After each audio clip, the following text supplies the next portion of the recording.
Hello everyone, welcome back again to my YouTube channel Learn Biology Concepts. So how are you all guys? I hope all of you are well. So everyone, आज हम लोग next part 2 देखेंगे reproductions इन organisms का। ठीक है, ये chapter 1 है, unit 6 यानी कि यूनिट 1 का चैप्टर 1 है, रिप्रोडक्शंस इन ऑर्गेनिजम्स है। ठीक है, रिप्रोडक्शंस इन आज पार्ट 2 हम लोग देखेंगे। ठीक है, तो चलिए हम लोग फटाफट से स्टार्ट करते हैं। हम लोग लाइन बाय लाइन पढ़ रहे हैं एवरीवन।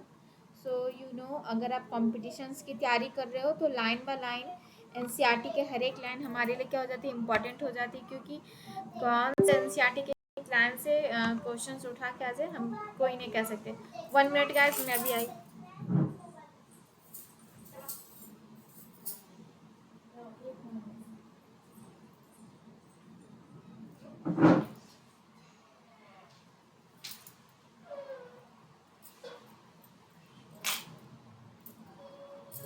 सो एवरीवन, हम लोग बिना डिले किए अब स्टार्ट करते हैं।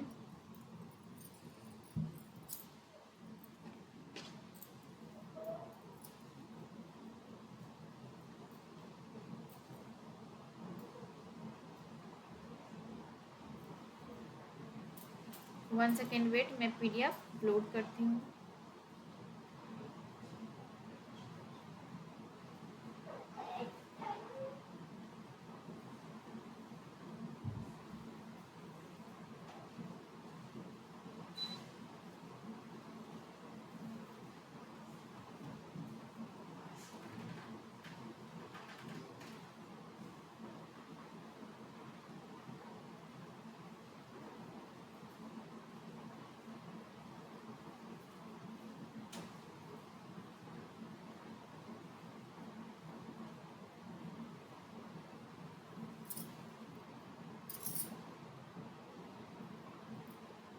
एवरीवन, हमारा पीडीएफ अपलोड हो गया है।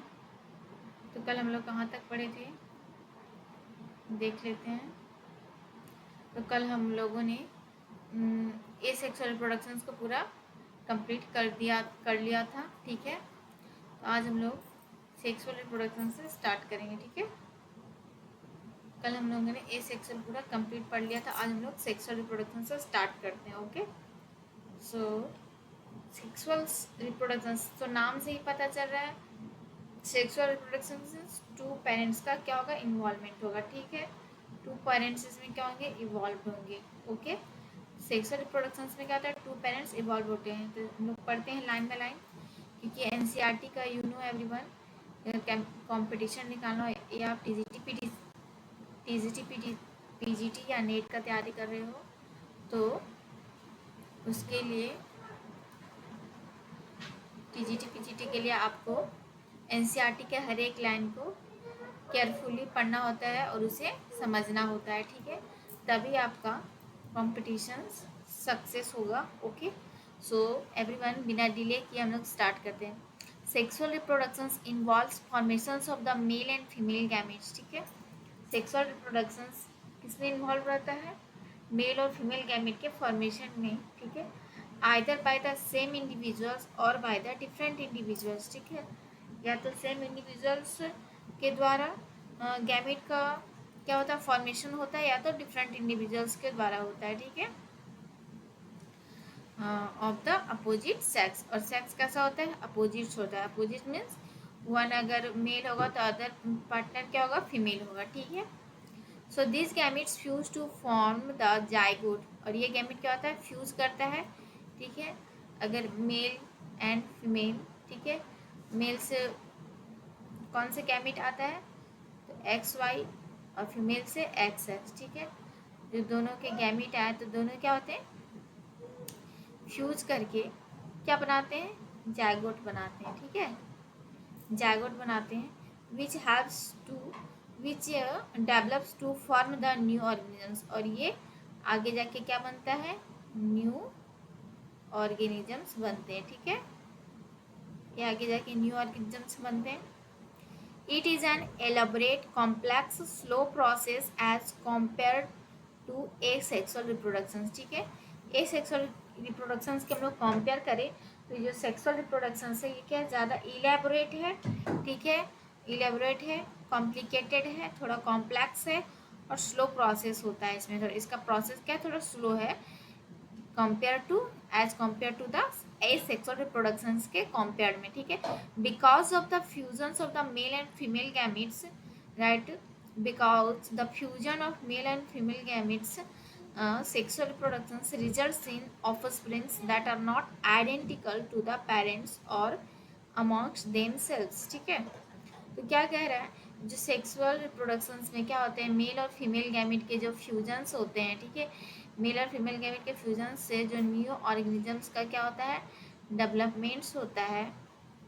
सो क्या होता है, ये जो न्यू ऑर्गेनिजम्स है ये अपने पेरेंट्स के आइडेंटिकल नहीं होते हैं, कॉपी नहीं होते, ठीक है, एग्जैक्ट कॉपी नहीं होते जैसे कि एसेक्सुअल में होते थे, क्योंकि इसमें मेल और फीमेल दोनों का मिक्सअप न्यू ऑर्गेनिजम्स में आता है, ठीक है। दोनों का कैरेक्टर्स क्या होता है, मिक्सअप होता है और नया ऑर्गेनिजम्स का डेवलपमेंट होता है। Okay, so a study of diverse organisms, plants, animals, fungi, so that they differ so greatly in external morphology, internal structures and physiology when it comes to sexual mode of reproductions. Surprisingly, they share a similar pattern. Let us first discuss what features are common to these diverse organisms, ठीक है। तो क्या कह रहा है, ये जो organisms हैं, ठीक है, वो जो प्लांट्स हैं, डाइवर्सिटी जो ऑर्गेनिजम्स, जो डिफरेंट डिफरेंट ऑर्गेनिजम्स है, वेरियस ऑर्गेनिजम्स है, प्लांट्स के, एनिमल्स के, फंजाई के, क्या सो कर से दे डिफर सो ग्रेटली, वो क्या होता है, डिफरेंट होते हैं, ठीक है। ग्रेटली एक्सटर्नल मॉर्फोलॉजी में डिफरेंस रहता है, ठीक है, इंटरनल स्ट्रक्चर्स में भी डिफरेंस रहता है, फिजियोलॉजी उनका फंक्शंस भी डिफरेंस होता है जब ये सेक्सुअल मोड ऑफ रिप्रोडक्शंस में जब when it comes to sexual mode of reproductions के कॉन्टेक्ट में आते हैं तो सब क्या होता है, डिफर होने लगता है। सरप्राइजिंगली क्या इसमें आश्चर्य की क्या बात है कि दे शेयर अ सिमिलर पैटर्न, और सब के सब क्या सिमिलर पैटर्न शो करते हैं, ठीक है। प्लांट्स का भी सेक्सुअल रिप्रोडक्शन से सिमिलर पैटर्न है, एनिमल्स का भी वही सिमिलर पैटर्न हो या फंजाई हो, उसका भी क्या होता है, सिमिलर पैटर्न से ही क्या होता है, सेक्सुअल रिप्रोडक्शन होता है, ठीक है। लेकिन सब कुछ उसका रिजल्ट क्या होता है, डिफरेंस होता है, सब में डिफरेंस होता है, लेकिन बाकी क्या है, पैटर्न सेम है, ठीक है। Let us first discuss what features common to this diverse organisms. तो इसका क्या कॉमन फीचर्स है, ठीक है, दिस ऑर्गेनिजम्स में क्या क्या कॉमन फीचर्स है। सो हम लोग देख लेते हैं। All organisms have to reach a certain stage of growth and maturity in their life, ठीक है। जितने भी organisms हैं वो certain स्टेज और ग्रोथ तक पहुंच जाते हैं, ठीक है, एंड मैच्योरिटी स्टेज में अपने लाइफ के मैच्योरिटी स्टेज में पहुंच गए, ठीक है। मैच्योरिटी सबसे मैक्सिमम स्टेज, लास्ट स्टेज यानी मैच्योरिटी जो सबसे उसका सबसे अपर स्टेज बोल सकते हो और लेटेस्ट स्टेज बोल सकते हो, ठीक है, वो मैच्योरिटी स्टेज हो गया। मैच्योर हो गया उसके बाद उसकी मैच्योरिटी खत्म होती है धीरे धीरे, ठीक है।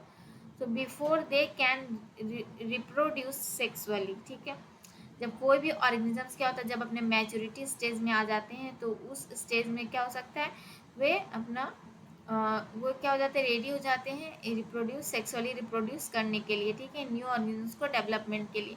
That period of growth is called the juvenile phase, ठीक है। ग्रोथ, उस फेज को, उस ग्रोथ फेज को क्या बोला गया, जुवेनाइल। जब जब क्या हो जाता है, कोई भी ऑर्गेनिजम्स क्या होता है, मैच्योरिटी स्टेज में आ जाता है तो उसे क्या बोलते हैं, juvenile phase. It is known as the, और इसको वेजिटेटिव फेज भी बोलते हैं इन प्लांट्स में, ठीक है।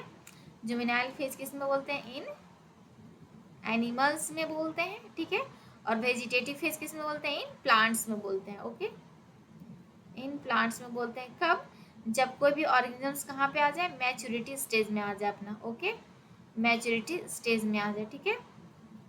So this phase is of variable durations in different organisms, okay. जो ये जुवेनाइल फेज, जो जुवेनाइल फेज होते हैं अदर एनिमल्स, प्लांट्स में सबके क्या होते हैं, जुवेनाइल फेज डिफरेंट होते हैं, ओके। डिफरेंट ऑर्गेनिजम्स के डिफरेंट डिफरेंट जुवेनाइल पीरियड होते हैं। The end of the juvenile vegetative phase which mark the beginning of the reproductive phase, ठीक है। जैसे ही जुवेनाइल फेज एंड हो गया, ठीक है, मैच्योरिटी उसका एंड हो गया, मैच्योरिटी एंड हो गई, ठीक है। जैसे उसका जुवेनाइल फेज एंड हुआ तो क्या होता है उसका मैच्योरिटी फेज, मैच्योरिटी फेज आ गया, पूरा तरह से क्या हो गया, मैच्योर्स हो गया, ठीक है। जब मैच्योर्स हो जाता है तब क्या होता है, which marks the beginning of reproductive phase, ठीक है। वो क्या है, किसका मार्क्स है, किसका साइन है, बिगनिंग ऑफ रिप्रोडक्टिव फेज का साइन है, ठीक है। Can be seen easily in the higher plants when they come to flower, ठीक है। हम लोग इसे इजली किस में देख सकते हैं, तो हायर प्लांट्स में देख सकते हैं। जब कोई भी मैच्योर फ्लावर किसके कांटेक्ट में, अनदर फ्लावर के कांटेक्ट में आते हैं, तो वहाँ पर आप इजीली वे में देख सकते हो कि कैसे वहाँ पर रिप्रोडक्शंस होता है, ठीक है। मैच्योरेशंस, आफ्टर मैच्योरेशंस के बाद क्या होता है, गैमीट का फॉर्मेशन होता है, फिर क्या होता है उसका सेक्सुअल रिप्रोडक्शंस होता है, ठीक है। How long does it take for marigold, rice, wheat, coconut, mango plants to come to flower, ठीक है। तो ये सारे एग्जाम्पल दिए हैं कि इसमें कैसे रिप्रोडक्टिव फेज, सेक्सुअल रिप्रोडक्शन कैसे होता है, इसमें आप आसानी से देख सकते हो। In some plants where flowering occurs more than once, in some plants, कुछ प्लांट में क्या होता है, flowering occurs more than once, they they would you call the inter flowering period juvenile और मैच्योर, ठीक है। क्या कर रहा है कि कुछ प्लांट्स में क्या होता है, इन सम प्लांट्स वेयर, वहाँ पे क्या होता है, flowering occurs more than once, ठीक है, एक से अधिक फ्लावर निकलता है, तो व्हाट यू डू, आप क्या कर सकते हो उसको, इंटर फ्लावरिंग पीरियड जुवेनाइल या मैच्योर। तो आगे हम लोग देखते हैं, observe a few trees in your area, do they flower during the same month year after year, ठीक है। ऑब्जर्व करने बोल रहा है कि कुछ ट्री अपने एरिया में ऑब्जर्व करो, ठीक है, कुछ ट्री अपने एरिया में ऑब्जर्व करो जो जो उसमें फ्लावर जो होते हैं सेम मंथ में, do they flower during the same month year after year, ठीक है।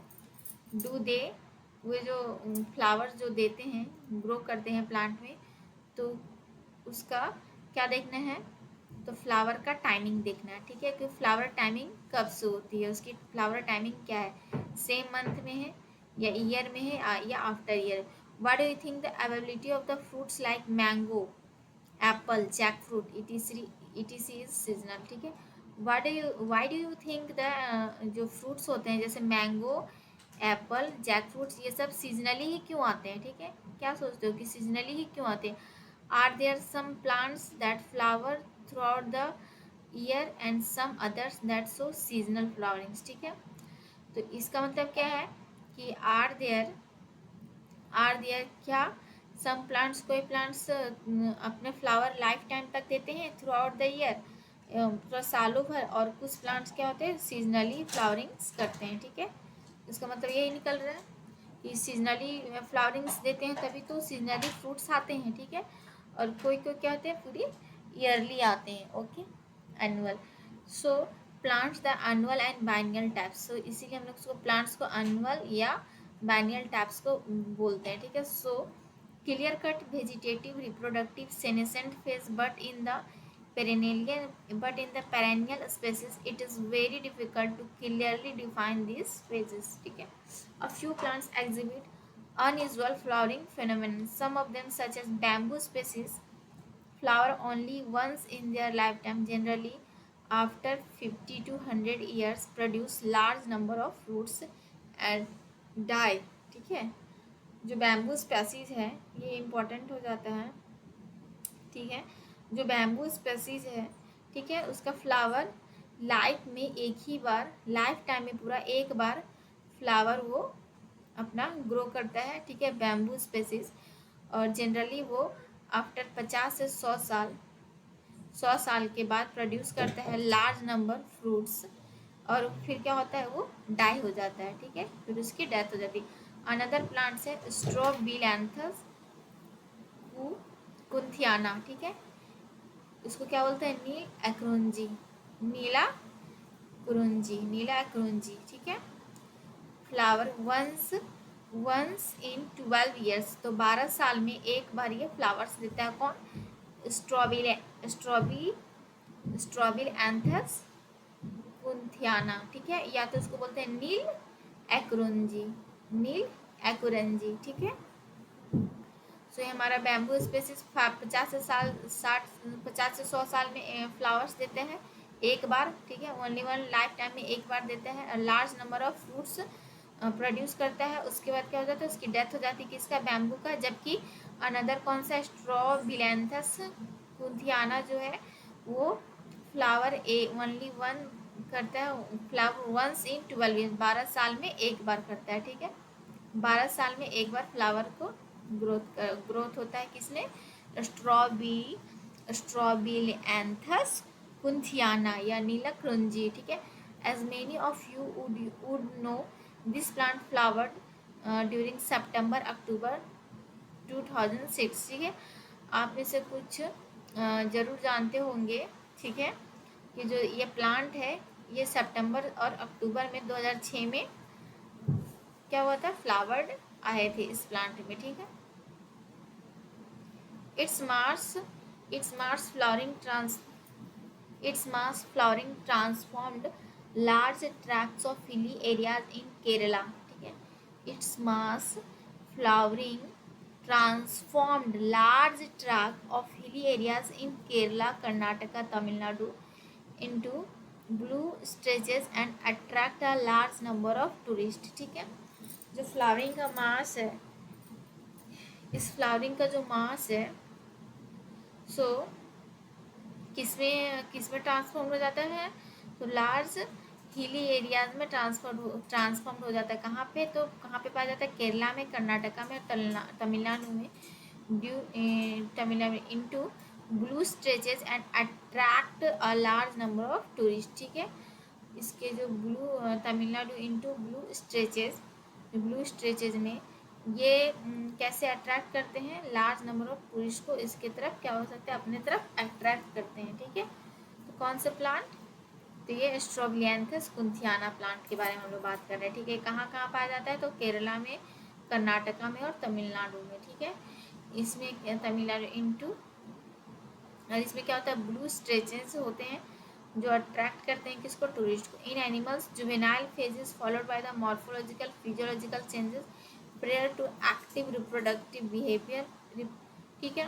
वो जो जुवेनाइल फेज होते हैं एनिमल्स में, उसमें क्या क्या चीज़ें होती है, तो मॉर्फोलॉजिकल और फिजियोलॉजिकल चेंजेस होती है, ठीक है।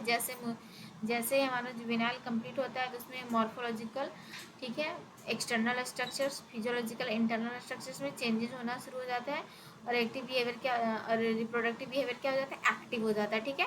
Reproductive phase is also variable durations in different organisms, है ना। 1 मिनट एवरीवन।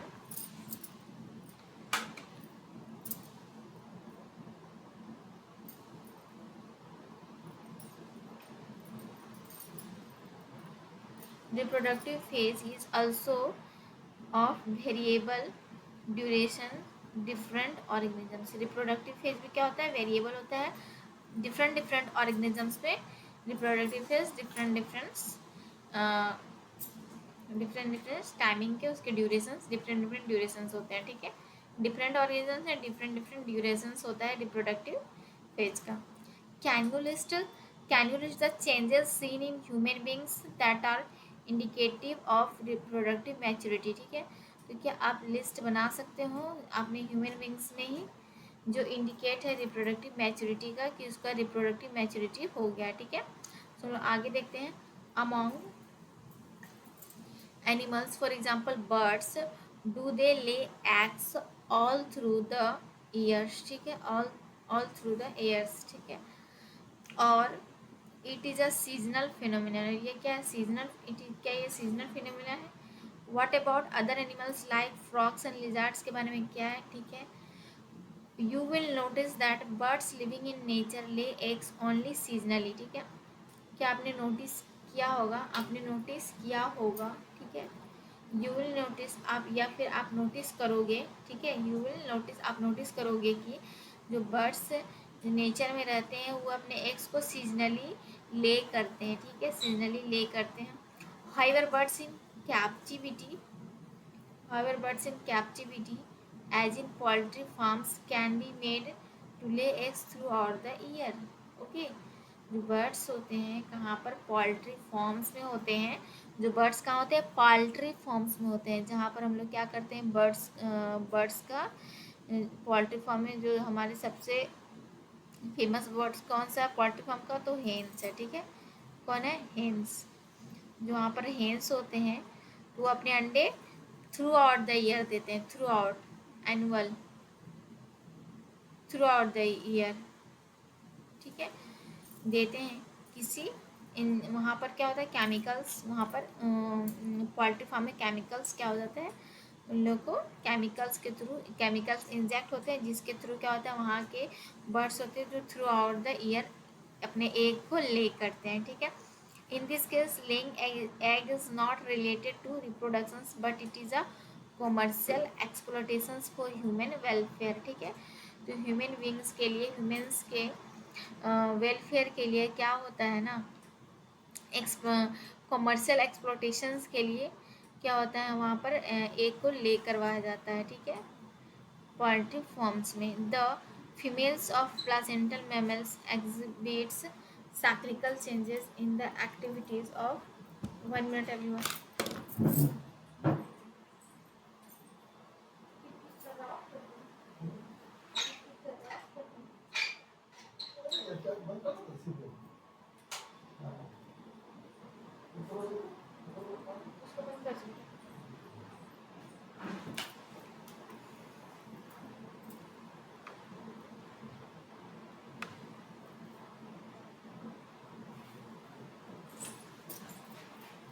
तो हम लोग कहाँ हैं, सो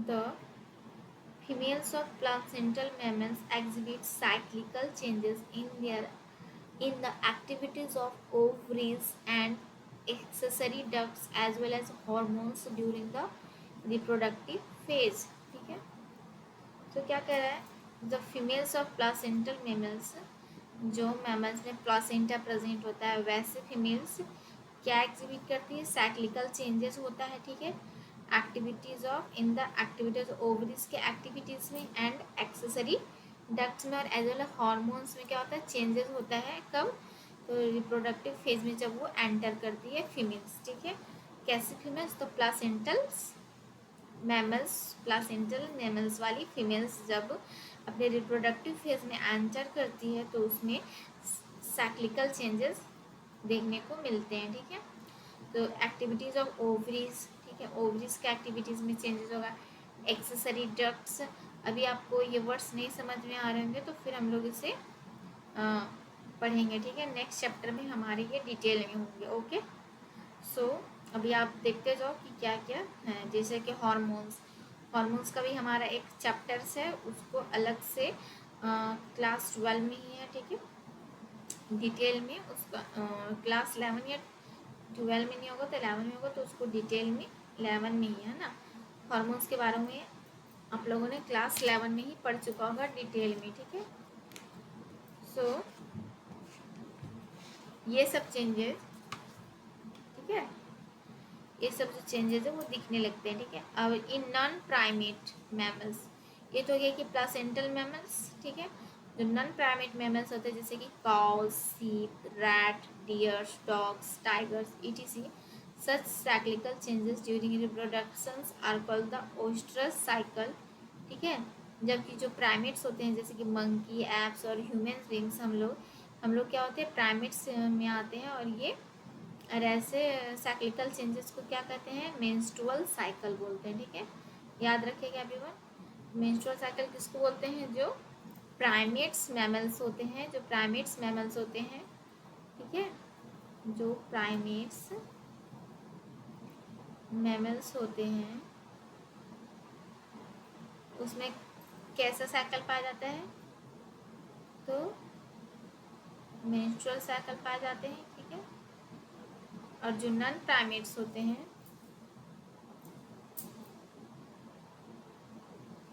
नॉन प्राइमेट्स होते हैं, ठीक है, उसमें ओस्ट्रस साइकिल पाए जाते हैं। ठीक है, ओस्ट्रस, उसके साइकिल्स को क्या बोलते हैं, ओस्ट्रस साइकिल। और ओस्टरसाइकल्स में कौन कौन आएंगे नॉन प्राइमेट्स में?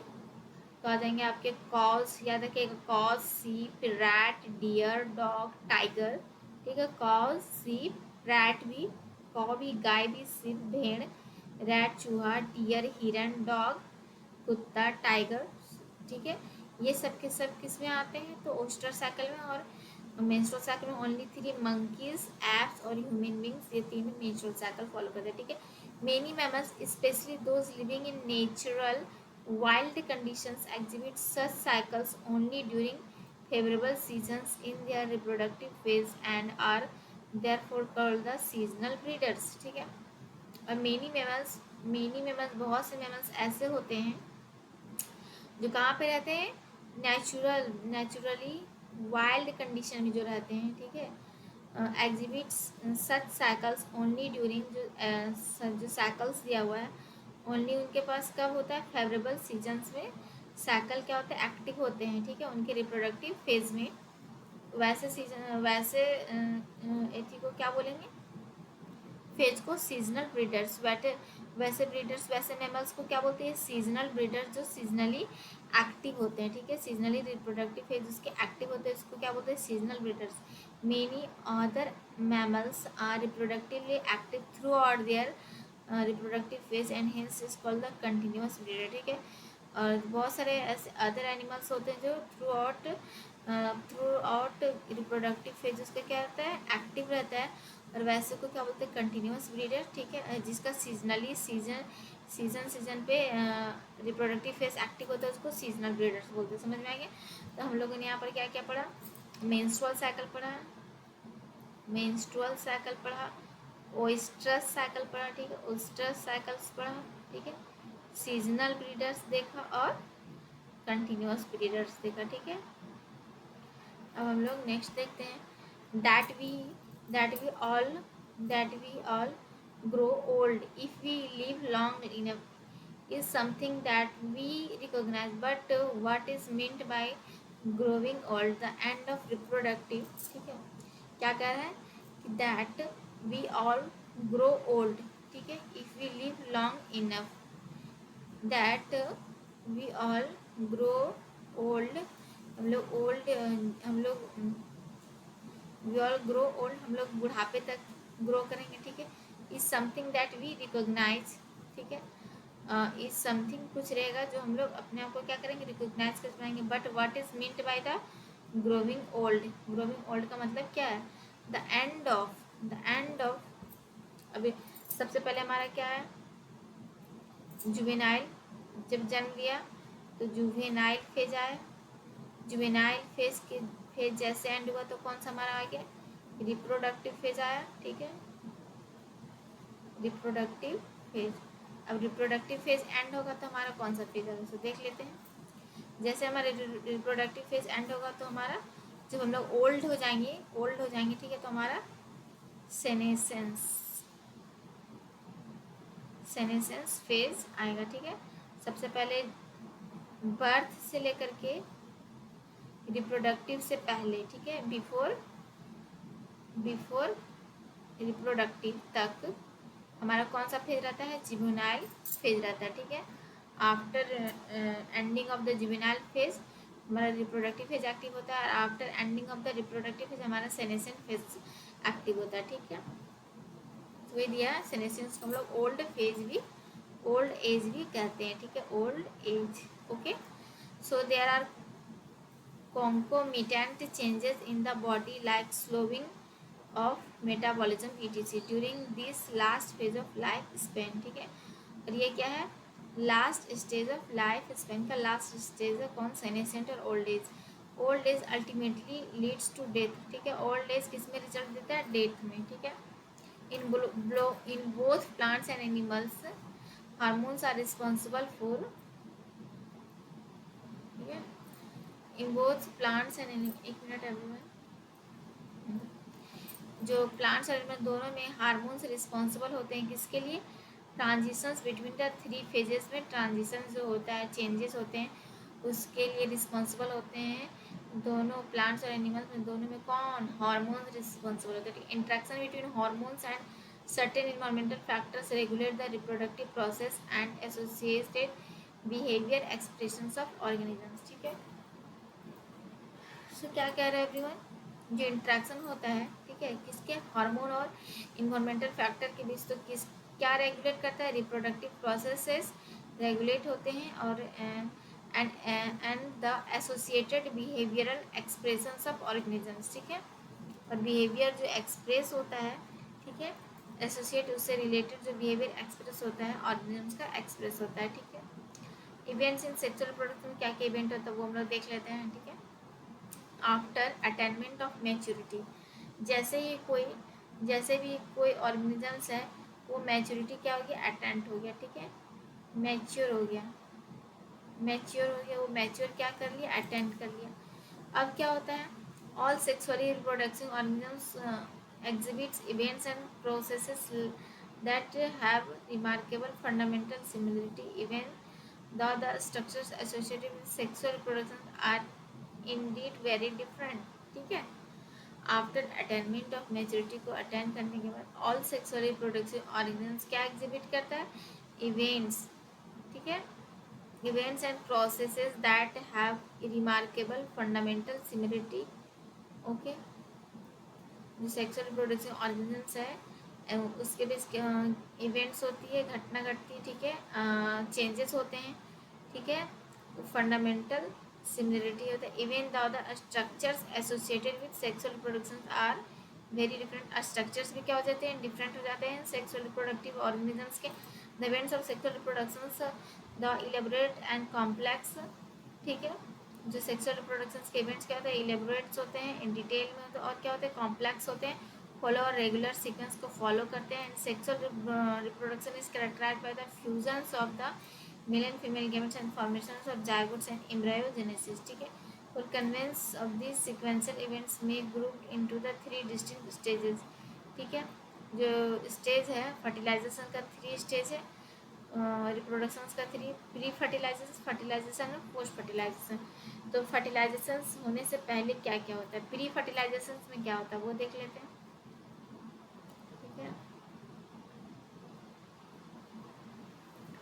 सो एवरीवन, इसे अब हम लोग कल पढ़ेंगे, ठीक है। कल हम लोग इसे फिनिश करके फिर हम लोग MCQ पढ़ेंगे, ठीक है।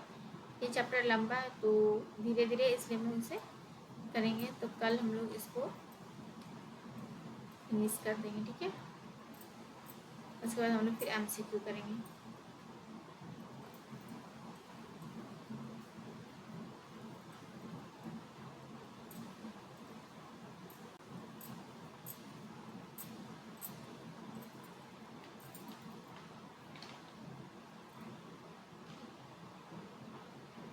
कल हम लोग करते हैं कंटिन्यू फ्री फर्टिलाइजेशन इवेंट से कल हम लोग कंटिन्यू करते हैं, ठीक है।